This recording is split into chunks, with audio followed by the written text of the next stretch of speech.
आपण पाहत आहात रायगड टुडे न्यूज, जनमनाचा कानोसा, समाज मनाचा आरसा। नागोठाण्यात अवैध गुटखा विक्रीवर नागोठाणे पोलीस ठाण्याची कारवाई। 16,000चा गुटखा जप्त, एक अटकेत। नागोठाणे रोशन पत्की।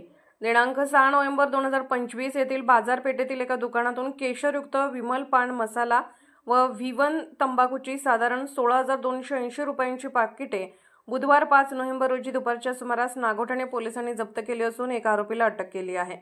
पोलिसांनी दिलेल्या माहितीनुसार बुधवार 5 नोव्हेंबर रोजी दुपारी 3:45 वाजण्याच्या सुमारास बाजारपेठेतील नेहाल किराणा स्टोअर येथील दुकानातून 14,752 रुपये किमतीच्या प्रत्येक पाकिट 198 रुपये किंमत असलेले 74 चॉकलेटी रंगाचे पॅकेट, त्यावर केसरयुक्त विमल पान मसाला तसेच 1,628 रुपये किमतीचे प्रत्येक पाकिट, 22 रुपये किंमत असलेले 74 चॉकलेटी रंगाचे पाकिट, त्यावर V1 असे एकूण 16,280 रुपयांचा माल जप्त केला आहे।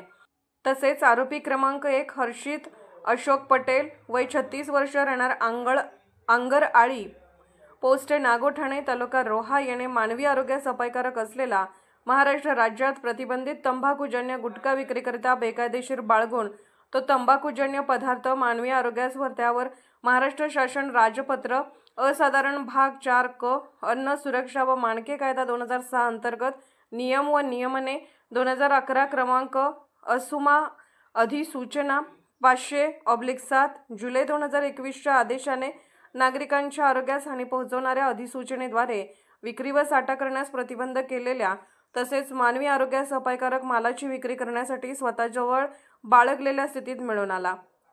त्याने सदरील माल आमटेम येथील आरोपी क्रमांक 2 याच्याकडून खरेदी केला होता। या कारवाईत आरोपी क्रमांक 1 याला नागोठाणे पोलिसांनी अटक केली असून पुढील तपास सहाय्यक पोलीस निरीक्षक सचिन कुलकर्णी यांच्या मार्गदर्शनाखाली PSI सुरेश पाटील करत आहेत। रायगड टुडे न्यूज चॅनलला लाईक करा, शेअर करा आणि सबस्क्राईब करा।